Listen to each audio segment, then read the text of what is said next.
real friends of the poor. Do not allow yourself to become self-satisfied. Never repay evil with evil, but let everyone see that you are interested only in the highest ideals. Do all that you can to live in peace with everyone. This is the word of the Lord. Thanks be to God.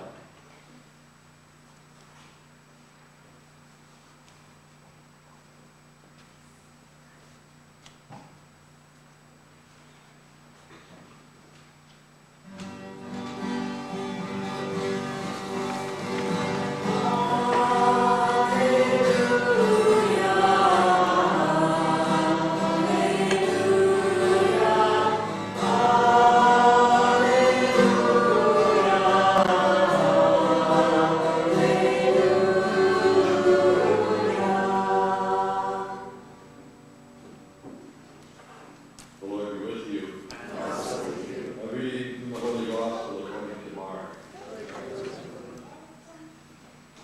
From the beginning of creation, God made them male and female. This is why a man must leave father and mother, and the two become one body. They are no longer two, therefore, but one body. So then, when God is united, no person must divide. And this is the gospel of the Lord.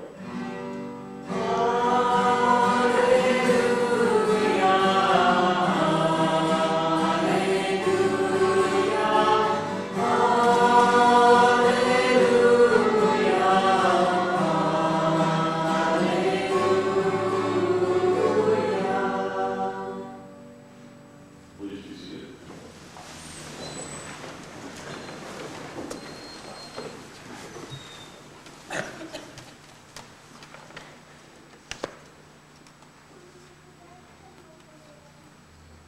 If I could just offer 2 or 3 reflections on these readings that we have just proclaimed. Probably with the readings of the book of Sirach, there's one line there that we always have great fun with, and that is happy the silent wife. And later on it talks about what kind of housekeeper she is. But I think that when we talk about that line about the silent wife, and we have to be very careful of that, because it's really not talking about the silent wife, it's talking about the wife who really listens, who really hears. And so I think that for the women here to be able to see it in that light is very important. But also, it also refers to us who are of the male gender, is that our call is to truly, to be able to really hear things that are being said, especially in a relationship, to be able to hear the other. And as we all know, to be able to often hear what is not being said. And I think that that stance of being quiet, and I think it's really an important stance, that the stance of being quiet is to be able to really listen. To be able to really listen to what is going on within.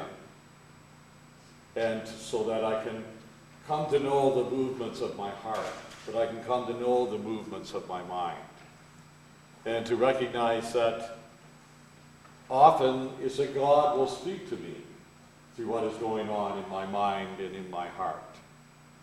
And sometimes what God has to say to me is not always pleasant, because there's always that movement ahead, that movement or growth, which is not always easy. So that we celebrate today, we celebrate the fact that people have been listening to God for a long time. And in listening to God is that it allows us to come to this point. At the very beginning of creation that was referred to in the gospel, I love when the creation story is referred to at a wedding, because very much what we're about here is the furtherance of the creation story. And so it said at the beginning of time in creation is that God decided to become a creating God. And that we know the stories that are in Genesis, but God has been intimately connected with that creation from that very beginning of time until the present. And to me, I find that very exciting, because God could have done it however God wanted to do it. He could have said, I will do everything. But he decided not to do it that way, is that he would work in harmony with his creatures. And so that all of us very much become co-creators with God. And that we work in partnership with God. And that we listen to God. And that we respond to what God says to us. And so that has been going on for generations and generations and generations. All of the generations from the beginning of time that have led to this moment for Myron and Monique.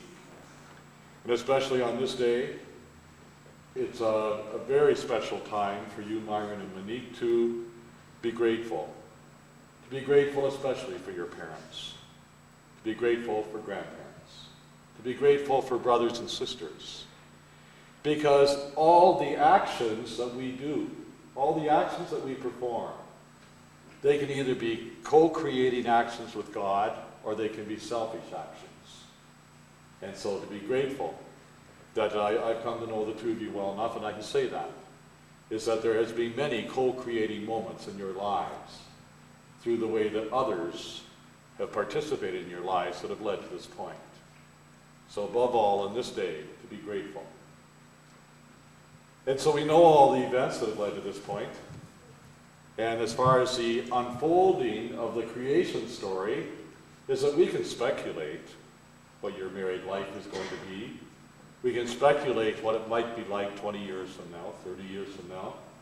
But there's nothing that we can be absolutely sure about. Nothing.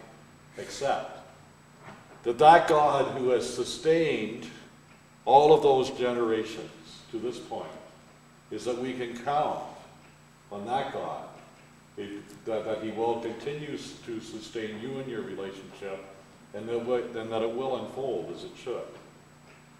And it's wonderful that you are believing people, because you can trust this God. Trust this God in that you can take that great risk of being co-creators with God. And not only in terms of your own family, but in a sensitivity towards others. I think that's very much what to be a co-creator is about. To be sensitive, as the second reading from the letter of Paul to the Romans talked about, being concerned about the poor. To be really sensitive to those who are oppressed. And oftentimes they don't live very far away. Oftentimes it can be so very close. And so on this day, Myron and Monique, we celebrate creation. We celebrate the continuation of the creation story. And we applaud you and we thank you for saying yes to this God who has called you. The God who has called many others before you, who calls you this day to this point.